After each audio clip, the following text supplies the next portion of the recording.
2026 ന്യൂസിലൻഡിൽ പഠിക്കുന്നത് വെർത്താണോ? ഓരോ രാജ്യം ചൂസ് ചെയ്യുമ്പോൾ അതിൻ്റെ പ്രോസും കോൺസും നന്നായി മനസ്സിലാക്കിയിരിക്കണം. അപ്പോൾ ഈ ഒരു സീരീസ് നമ്മൾ കവർ ചെയ്യുന്നതിൻ്റെ ന്യൂസിലൻഡിൻ്റെ പ്രോസും കോൺസുമാണ്.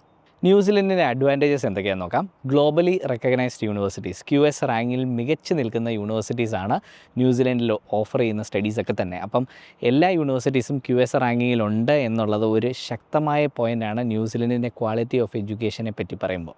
അടുത്തതായിട്ട് പാർട്ട് ടൈം ജോബ് ഓപ്പർച്യൂണിറ്റീസ്. നമ്മൾ പഠിക്കുന്ന സമയത്ത് 25 മണിക്കൂർ വരെ വർക്ക് റൈറ്റ്സ് ഉണ്ട്. അത് നമ്മുടെ ഓസ്ട്രേലിയനെ വെല്ലുന്നൊരു സാധനമാണ് അല്ലേ. 24 ഹവേഴ്സാണ് ഓസ്ട്രേലിയക്കുള്ള വീക്ക്ലി വർക്ക് റൈറ്റ്സ്, വേറാസ് ന്യൂസിലൻഡിൽ 25 ഹവേഴ്സിൻ്റെ വർക്ക് റൈറ്റ്സ് ലഭിക്കുന്നു. പോസ്റ്റ് സ്റ്റഡി വർക്ക് റൈറ്റ്സ്, അതായത് സ്റ്റേ ബാക്ക്. പഠിച്ചു കഴിഞ്ഞ് നമുക്ക് കിട്ടുന്ന സ്റ്റേ ബാക്ക് ന്യൂസിലൻഡിൽ മിക്ക കോഴ്സുകൾക്ക്, നമ്മൾ ബാച്ചിലേഴ്സും മാസ്റ്റേഴ്സിനും ഒക്കെ 3 ഇയേഴ്സ് സ്റ്റേ ബാക്ക് കിട്ടുന്നുണ്ട്. And India New Zealand trade agreement വഴി 5 വർഷം വരെ സ്റ്റേ ബാക്ക് ഇയേഴ്സ് കൂടുകയും ചെയ്യാൻ പോവുകയാണ്. അടുത്തത് സ്പൗസ് ഫ്രണ്ട്ലി കൺട്രിയാണ്.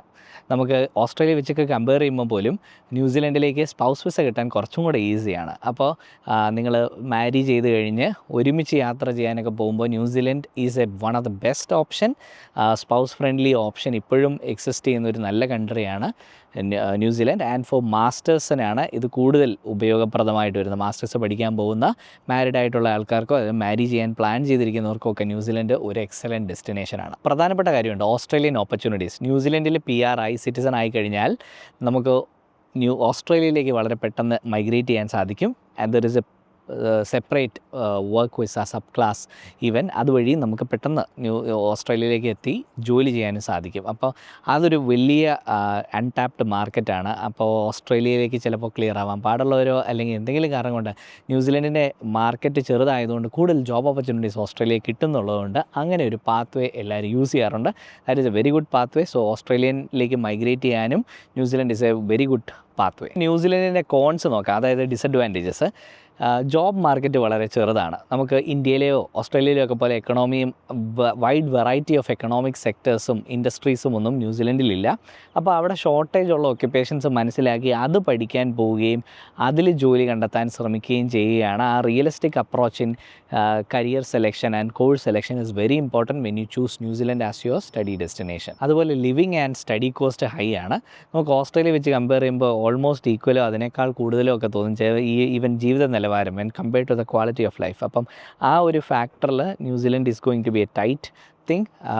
നമുക്ക് പഠിക്കാനുള്ള ചിലവും ഒട്ടും കുറവില്ല, അതുപോലെ തന്നെ ജീവിത ചിലവും കുറവില്ല. പക്ഷേ ക്വാളിറ്റി ഓഫ് ലൈഫിൻ്റെ കാര്യത്തിൽ ന്യൂസിലൻഡ് ഈസ് ഓൾവേസ് അടിപൊളിയാണ്, ബെറ്ററാണ്. എന്ന് വെച്ചാൽ നമ്മളൊരു കാർട്ടൂൺ കാണുന്ന പോലെ അത്രയും ഭംഗിയുള്ള, ലോകത്ത് ഇത്രയും ഭംഗിയുള്ള ഒരു പ്രദേശമില്ല അല്ലേ. അപ്പോൾ എല്ലാത്തിനും അതിൻ്റേതായ അഡ്വാൻറ്റേജ് ഡിസഡ്വാൻറ്റേജ് ഉണ്ട്. ഈ ഒരു കാര്യം പ്രത്യേകം ശ്രദ്ധിക്കേണ്ടതാണ്. Cost of living is very high in New Zealand. Post Covid economic slow down ഉണ്ട് ന്യൂസിലൻഡിൽ.